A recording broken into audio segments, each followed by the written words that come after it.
Hello students, how are you. आप कैसे हो? होपफुली सब बढ़िया होगा। आप और आपके घर में सब लोग अच्छे होंगे। So welcome back new lecture of class 11th business study, chapter number 1 nature and purpose of business, and topic is already is given, that is the role of profit in business. Yes, role of profit in business. Yes, before this आपने part 1 and part 2 hopefully देखा ही होगा। So this is part 3, right. Class 11 business study, chapter number 1 nature and purpose of business for CBSE and ICSE board, right. The students, this is recommending to all students from the CBSE and ICSE board. Please refer this video, right? Okay, so today's topic is the role of profit in business. Yes, student, please get understand कि profit is a main outcome of any business. Yes, main objective of the business is to get or to gain reasonable profit. Yes, getting my point? Yes, so there are kind of role of profit in the business. ठीक है, देखो बेटा, आप बात समझने का प्रयास करो। अगर कोई बिजनेस है, राइट, कोई बिजनेस है और वहाँ पे अगर प्रॉफिट नहीं हो पा रहा है, सोचो तो उस बिजनेस की हालत क्या होगी, आप समझो।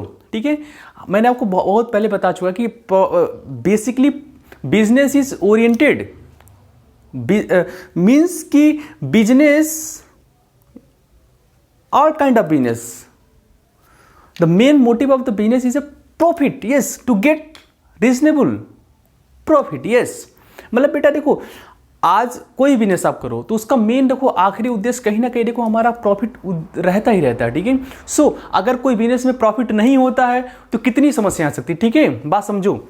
अब देखो, आप अगर किसी बिजनेस में प्रॉफिट होता है तो उसकी किस तरीके से उसका रोल है, उसकी बिजनेस उस तरह किस उसका रोल है, आइए मैं आपको बताता हूं। ठीक है, तो first role is a profit is source of income. Yes dear students, किसी भी बिजनेस का मेन उद्देश्य क्या होता है? प्रॉफिट कमाना। Yes, you are already knowing that profit is source of income. Yes बेटा, सारे हमारे जो ग्रॉस इनकम होते हैं उसमें सारे एक्सपेंस हमारे घटाने के बाद हमारे जो इनकम्स होते हैं, हमारे प्रॉफिट, आखिर वही तो हमारे एक तरह का इनकम का पार्ट होता है। यस, मीन्स किसी कंपनी का, किसी बिजनेस का जितना ज़्यादा प्रॉफिट होगा, इनकम उतना ही ज़्यादा होगा। Yes, more profit more income, that is it means positive relations. Are you getting my point? Profit, more income, right? Means more expenses, it may be not more income, right? Yes, so more profit is more income. Yes, the role of the profit in the business, the first content is profit is a source of income. Yes, किसी company का बच्चों profit जो होता है वो हमारा main source होता है इनकम का। ये बात समझ में आती है? Yes sir, right. अब देखो बच्चों, देखो बेटा, ये आप, आई डोंट नो कि आप किस बुक से पढ़ रहे हो। ठीक है, तो आप बेटा CBSE के पूरे इंडिया में आप या इंडिया से बाहर आप कहीं भी रह रहे हो, ठीक है, आप कोई भी CBSE का बुक्स आप रेफर कर सकते हो, ICSE का बुक रेफर, NCERT बेस्ड आप बुक रेफर कर सकते हो। ठीक है, सारे में कंटेंट यही दिए हैं। ठीक है ना, एक कंटेंट आपको ना कम मिलेंगे ना ज़्यादा मिलेंगे। ठीक है, इट मे बी एक्सेस, हाँ, but not less than, right. Getting my point? हाँ, ठीक है, इसलिए बेटा हम आपको पहले बता दे रहे हैं। ठीक है, it informing to all of my students in India और बिलोंग टू आउटसाइड इंडिया बच्चों की आप CBSE पैटर्न्स का कोई भी बुक रेफर कर सकते हो, ICSE का या NCERT बेस्ड। ठीक है, सारे टॉपिक आपको यही मिलेंगे। ठीक है, क्लास 11 बिजनेस स्टडी, ठीक है, chapter number 1, yes, part number 3। सो बेटा आपने जाना profit is a source of income, right. दूसरा आ रहा बेटा हमारा profit is an indication of efficient working. Yes, profit is an indication of efficient working. Yes, it means कि आपका देखो बेटा कि कहीं ना कहीं कि हम जो उस पर खर्चे लगा रहे हैं, ठीक है, हमारा जो आउटकम है वो मोर इफिशिएंट्स है, मतलब हमारे जो रिसोर्सेज हैं वो कहीं ना कहीं वेस्टेज, खराब या कंपनी के जो रिसोर्सेज हैं वो कहीं ना कहीं खराब नहीं जा रही है, उनका हम इफिशिएंट यूज कर रहे हैं। यस, क्योंकि देखो बेटा, अगर अच्छा प्रॉफिट हो रहा तो इट मीन्स उस बिजनेस का सारी चीजें इफिशिएंट तरीके से हो रहा है। इट मीन्स कि सही समय पे सही प्रोडक्शन, क्वांटिटी का प्रोडक्शन, राइट। इट मीन्स कि अगर 1 घंटे में जहां 20 होता था वहां पे 22 चीजों का प्रोडक्शन हो रहा है, it means this is a good, this is indication of efficient working, right. जहां पे 4 लोग करते थे किसी काम को, वहां पे 2 लोग कर रहे हैं। इट मीन्स कि जहां पे 4 लोगों को सैलरी देना पड़ता था, वेजेस देना पड़ता, वहां 2 लोग को दे रहा है। सो this is indication of the efficient working. अब देखो बेटा, इसको थोड़ा प्रैक्टिकल समझिए। जैसे कि किसी काम को, ठीक है ना, कोई रॉ मटेरियल ठीक है, उसको फिनिश गुड्स बनाने में उसको 4 हमारे वर्कर्स मिलके काम करते थे, ठीक है। तो उसके ऊपर हमारे खर्चे, वेजेस होते थे, ठीक है, मजदूरी, ठीक है।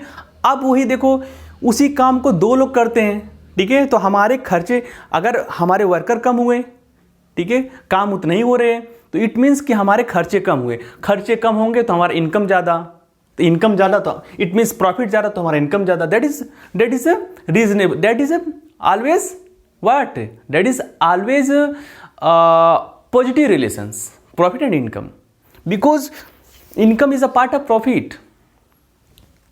Yes, this is a guys, income is a part of profit. Yes my dear. So अगर बेटा कहीं पे efficient working हो रहा है, सॉरी, अगर प्रॉफिट कहीं मैक्सिमाइज हो, इट मीन्स कि वो अपने रिसोर्सेज को, अपने संसाधनों का सही तरीके से यूटिलाइज कर पा रहे हो, ठीक है, कर पा रहे हैं। ऐसे जो बिजनेसमैन अपने रिसोर्सेज को सही तरीके से यूज कर पाते हैं, वहां पे बेटा प्रॉफिट मैक्सिमाइज हमेशा होता है, ठीक है। This is also role of profit in a business. Yes, यहां तक कोई दिक्कत नहीं। अच्छा देखो बेटा, अब आते credit, sorry, profit can be reinvested in business. Yes, just like compounding interest. Yes बच्चों, सपोज आपने बिजनेस में छोटा एग्जांपल लेते, आपने बिजनेस में 1000 रुपये लगाया, ठीक है ना, आपने बिजनेस में कितना लगाया? 1000 रुपये। सो अब देखो बेटा क्या होता है, आपने पूरे दिन पूरे साल आपने वर्किंग किया, ठीक है ना, और आपको प्रॉफिट आता है 100 रुपये, ठीक है। सो अब आपका देखो, आपने कितना कैपिटल इन्वेस्ट किया था? 1000, प्रॉफिट 100 रुपया, ठीक है। अब देखो बेटा, तो 100 रुपया को आपने बिजनेस में फिर दोबारा लगा दिया, अब आपका टोटल कैपिटल कितना हो गया? 1100 रुपये, ठीक है, 1100। इट मीन्स कि प्रॉफिट भी आप उसको इन्वेस्ट, दैट मीन्स री इन्वेस्ट कर दे रहे हो बिजनेस में, ठीक है।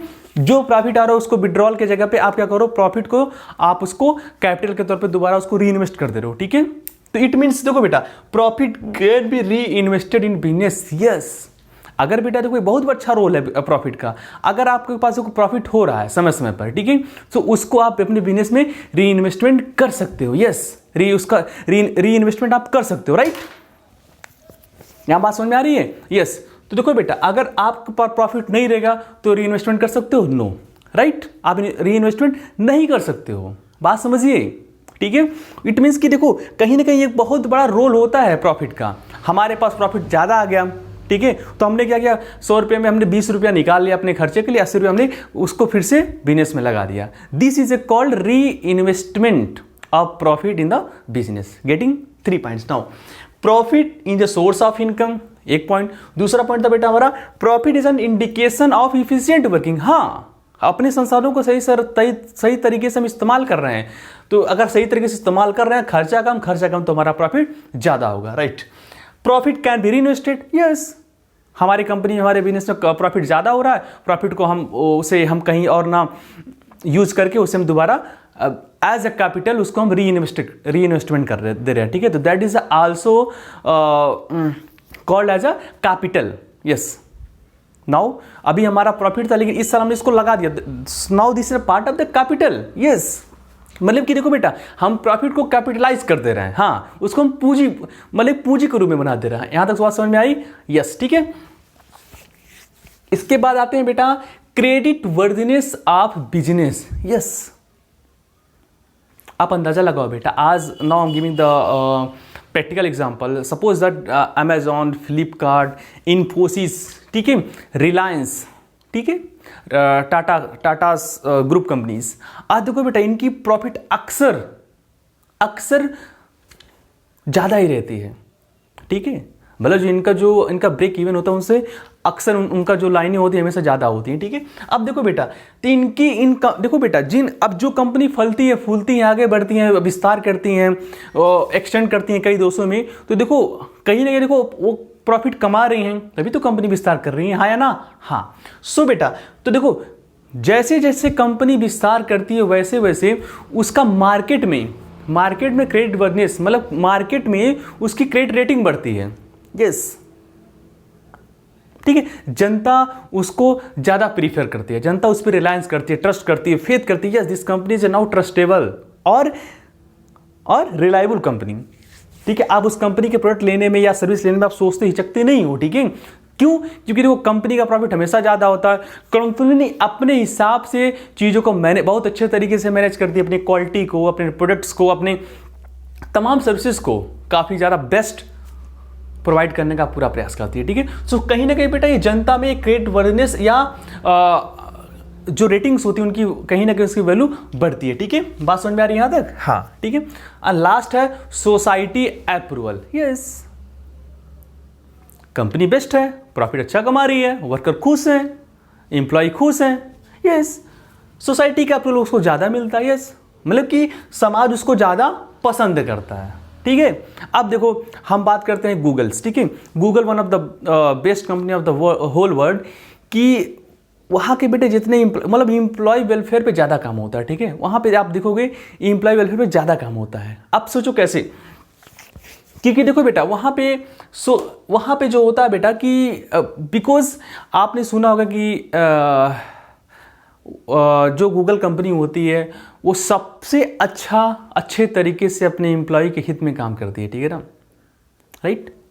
सो this is also main role of, अगर हमारा प्रॉफिट बढ़िया रहेगा तो अपने एम्प्लॉयज़ को हम बेस्ट इन्हांसमेंट, बेस्ट प्रमोशंस, सारी चीज़ों को हम मुहैया करा सकते हैं। लेकिन this is all the thing is based on the profit of the business. या without profit we can't survive in the business sector, right. So get understand कि देखो बेटा कहीं ना कहीं देखो ये role of the profit in the business, मतलब कि प्रॉफिट का बिजनेस में किस तरीके से रोल है, इस तरीके इन चीज़ों को हम समझ रहे हैं, ठीक है। सो बेटा आप सीबीएसई बोर्ड से हो, आईसीएसई बोर्ड हो या इंडिया के किसी बोर्ड से हो, ठीक है ना, डोंट वरी, ये बस 5 पॉइंट आपको एग्जाम में लिखने हैं, समझने हैं, याद करने हैं, ठीक है। तो इसको अच्छे से आप किसी बुक से पढ़ लेना, ठीक है। इस पॉइंट को बस यही पढ़ना, ठीक है। So profit is a source of income, profit is an best indication of efficient working, and profit can be reinvested in the business, credit bonus of the business and society approval. Yes, ठीक है। केवल बेटा आपको इतना जानना, ठीक है। तो मेरे ख्याल से मेरी बात आप लोगों को समझ में आ रही है, ठीक है। होपफुली जो मैं सोच रहा हूँ सही सोच रहा हूँ, ठीक है। देखो बेटा अगर this is recorded class as you know very well. So बेटा अगर if you are having any query regarding this lecture, ठीक है, part number 3, so बेटा you can comment or text on my personal number, ठीक है। So इस topic बस इतना ही देखना बेटा। तो आपके बेटे लगभग आपके जो चैप्टर नंबर 1 है nature and purpose of the business, अभी इसमें हमारे 3 लेक्चर और आएंगे, ठीक है। टोटल 6 पार्ट हमारे आएंगे, ठीक है बेटा। So part number 1, 2 and this is a part number 3, ठीक है। एंड अपकमिंग 3 पार्ट्स हमारे और रह गए, ठीक है। इसके बाद चैप्टर नंबर 1 आपका कंप्लीट खत्म हो जाएगा, ठीक है। आप किसी बुक से उठा के बेटा कंटेंट्स आप पढ़ लो, ठीक है। एकदम आसान है, ठीक है। और इट्स इनफ फॉर यू बेटा, कहीं भी कुछ देखने की आवश्यकता नहीं है, जितना हम पढ़ा रहे उतना पढ़ो, it's enough for you, right. हाँ, अच्छा, इसी करीब बेटा एक चीज़ आपको बताना था। यस, बिजनेस रिस्क, ठीक है बच्चों। बिजनेस रिस्क क्या होता है?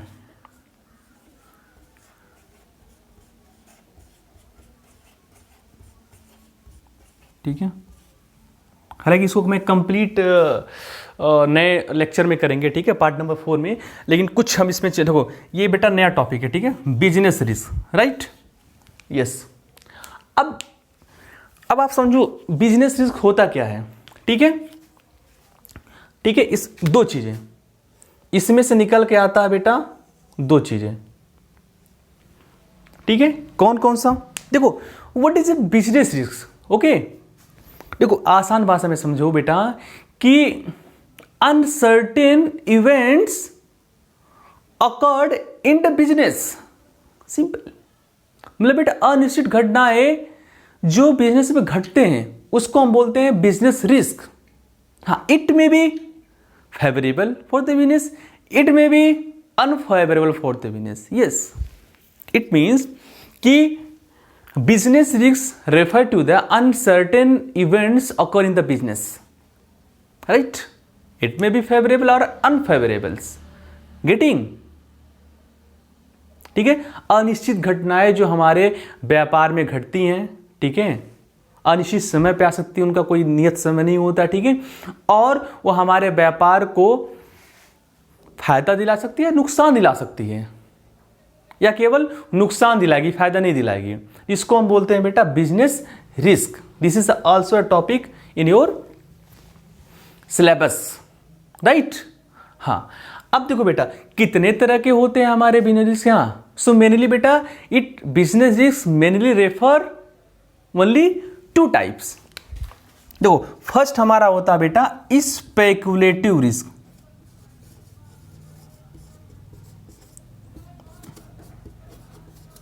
ठीक है, दिख रहा है ना सब? अच्छा, दूसरा होता है बेटा हमारा pure risk. Oh my God, oh my God, कोई दिक्कत नहीं बेटा।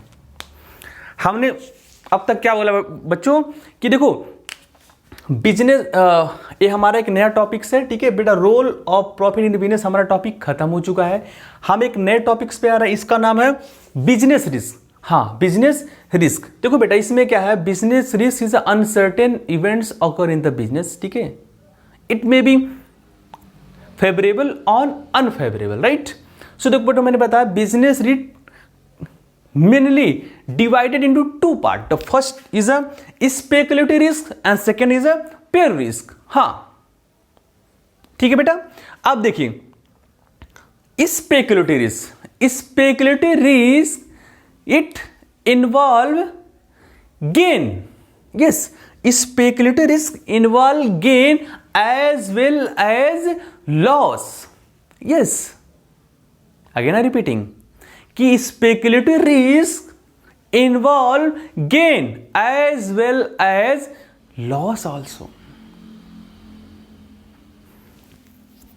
मतलब बेटा कि इस रिस्क में लाभ हो सकता है और साथ साथ नुकसान भी।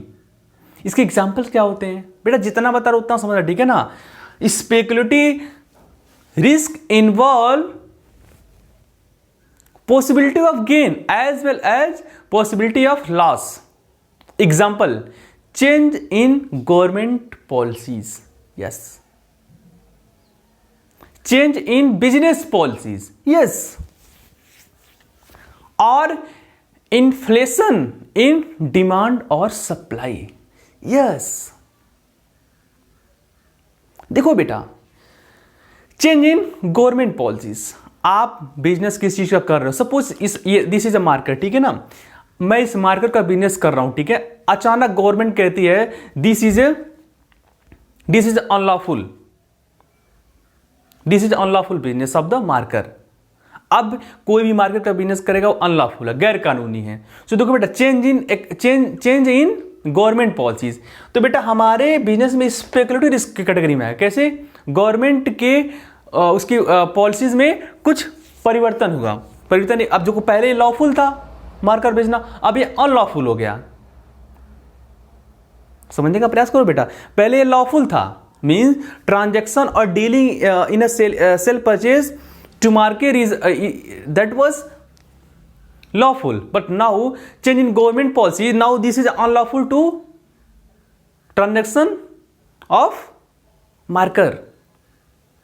सो बेटा जितने हमारे पास मार्कर रहेंगे सब बेकार हो गए, ठीक है, तो उससे लॉस हो सकते हैं। अच्छा, दूसरी चीज कि आज हमारे पास कोई प्रोडक्ट है, सपोज मेरे पास ये लाइट है, ठीक है ना, ठीक है, जो लाइट जल रहा है हमारे पास, ठीक है, ये लाइट है। सो लाइट हमारे पास 400 रुपए का था, ठीक है अभी।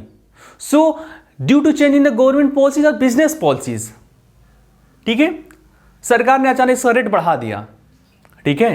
तो जो मेरे पास पुराने स्टॉक थे कम रेट पर, सो अब उसको हम मार्केट में बढ़े हुए रेट पे भेजेंगे ना, तो this is also part of the speculative rate. बस दिस इज अ फेवरेबल, ये बिजनेस के फेवरेबल है। जो स्टॉक पड़े थे, गवर्नमेंट पॉलिसी आई, उसमें उस रेट को उसने बढ़ा दिया, ठीक है। अब क्या होगा, ये हमारे फायदेमंद है बिजनेस के लिए। सो बेटा, गवर्नमेंट की पॉलिसीज में, बिजनेस की पॉलिसीज में, और change fluctuation in a demand and supply. किसी चीज की प्रोडक्शन बहुत ज्यादा थी तो उसकी हमारी प्राइस कम थी। सपोज प्रोडक्शन चीजों की घट गई कुछ समय के लिए, हमारे पास रॉ मटेरियल हमारे पास अवेलेबल नहीं है, due to unavailability of the raw material and production is minimize, so the cost of the product और कमोडिटीज विल बी हाई, ठीक है। सो बेटा यहां पे भी हमारे कहीं ना कहीं स्पेकुलेटिव रिस्क माना जाएगा, ठीक है। तो मेरे ख्याल से बेटा प्रैक्टिकली आपको समझ में आ गया ना क्या बात है, ठीक है। So speculative risk may be gain as well as loss, ठीक है। तो change in government policy, change in business policy, fluctuation in the market and supply, demand and supply, तो that is a main example of the speculative risk, right. अब बात करते हैं बेटा pure risk की, कि सर ये प्योर रिस्क क्या होता है। आपने सब मुझे बताया बिजनेस रिस्क दो तरह के होते हैं, एक होता है स्पेकुलेटिव रिस्क, एक होता है प्योर रिस्क। तो सर मेरे को ये स्पेकुलेटिव रिस्क समझ में आ गया। नाउ प्लीज आप मुझे बताइए ये सर प्योर रिस्क क्या होता है। देखो बेटा, प्योर रिस्क इन्वॉल्व लॉस और नो लॉस। बेटा मेरे लाइनों को ध्यान देना आप, what I am saying that कि pure risk it may be loss और no loss, means it this type of risk involve the loss और नो लॉस।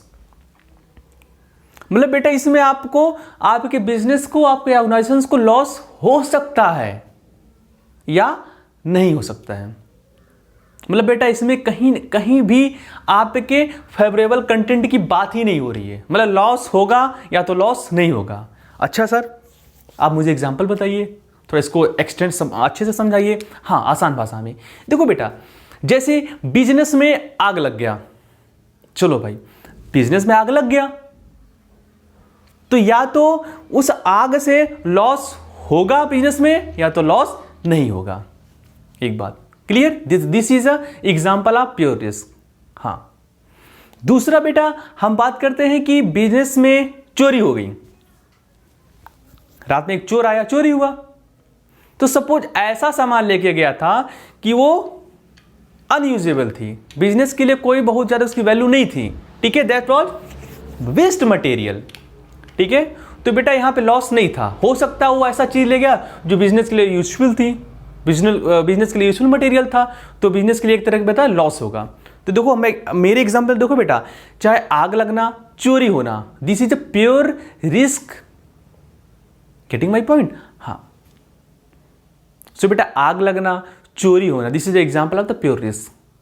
अच्छा इसके बाद हो सकता है हमारे बेटा जैसे कि अगर हम बात करते हैं तालाबंदी, यस स्ट्राइक, जो हड़ताल होता है, ठीक है, लॉकआउट होता है, ठीक है ना, लॉकडाउन होता है, what ever you can say, ठीक है। सो this is also example of the pure risk, हाँ ना, हाँ ठीक है बेटा। तो देखो स्ट्राइक होता, हड़ताल होता, तालाबंदी होता, लॉकआउट होता, तो ये बिजनेस को नुकसान पहुंचा सकते हैं, नुकसान पहुंचा नहीं भी सकते हैं। So what I told you कि बेटा pure risk is a involve loss और नो लॉस, ठीक है, मेरी बात समझ में आई। तो देखो बेटा यहां पे देखो एक टॉपिक हमारा कवर होता, अब इसमें देखो बेटा हम आगे आपको बताएंगे कि नेचर और feature of the business risk, next part 4 में नेचर और feature of the business risk. इसके बाद हम इसमें बताएंगे बेटा कॉज ऑफ बिजनेस रिस्क और डीलिंग विथ बिजनेस रिस्क, 3 चीजें हम बताएंगे, ठीक है। सो बेटा हमारा पार्ट 4 जो आएगा उसमें हम बताएंगे नेचर और feature of business risk, right, cause of business risk and how to deal with business risk, yes ठीक है। सो बेटा पार्ट 3 में बस इतना ही हम करते हैं, ठीक है। नाउ अपकमिंग हमारा जो लेक्चर होगा, ठीक है, पार्ट 4, ठीक है। सो अभी जो आपको मैंने बताया कि बिजनेस रिस्क का कुछ चीज़ें अधूरी रह गई है, ठीक है, उसमें हम बताएंगे। सो ये कंटेंट पूरा है बेटा कि रिस्क प्योर बिजनेस रिस्क क्या होता है, इसके कितने कैटेगरी होते हैं, बिजनेस स्पेकुलेटिव रिस्क क्या होता है, इसके एग्जांपल्स क्या होते हैं, प्योर रिस्क क्या होता है, प्योर रिस्क के एग्जांपल्स क्या होते हैं, यहाँ तक टॉपिक क्लियर है, ठीक है। And feature, nature of business risk, cause of business risk and dealing with the business risk, ये 3 एलिमेंट्स हम आपको नए टॉपिक्स लेके पार्ट नंबर 4 में आएंगे, ठीक है। सो बेटा तब तक आप पार्ट 1, 2, 3 में जो हमने टॉपिक कवर्ड किया, please it's requested to all of student of India, ठीक है बेटा। आप भारत में कहीं भी हो, ठीक है, आप कहीं से भी अगर इस लेक्चर को आप देख पा रहे हो, ठीक है, तो please it is requested, please आप don't waste your time and role of profit in business, ठीक है, इस टॉपिक को कवर करिए पार्ट 3 में, एंड बिजनेस रिस्क, ठीक है। आप कोई सा भी किताब लो, CBSE एंड ICSE पैटर्न के आधार पर, ठीक है, और NCERT, उस बुक्स को आप फॉलो करो, ठीक बेटा। कंटेंट सेम भी लेंगे, ठीक है, नो प्रॉब्लम। हाँ अच्छा, एक चीज़ देखो बेटा, हमने role of profit in business, ये आपके उसमें हेडिंग नहीं दिया, ठीक है, लेकिन मैंने 5 पॉइंट थे, 5 पॉइंट का मैंने हेडिंग्स बना दिया, ठीक है, मतलब कि एग्जाम के लिए आपको याद करने का एक अच्छा तरीका हो जाएगा, ठीक है। आप में एक 2-2 लाइन का ऐसे पैरा दिया है, ठीक है। So please mug up of this sense, इस तरीके से आप इसको करो, ठीक है। सो बेटा thank you very much for watching this lecture video, and next हमारा जो पार्ट नंबर 4 आएगा एज सुन एज पॉसिबल उसको मैं रिलीज़ करूँगा, ठीक है। सो बेटा तब तक अपना ख्याल रखिए, अपने माँ बाप का ख्याल रखिए, और थैंक यू। ओके, जय हिंद बच्चों, थैंक यू।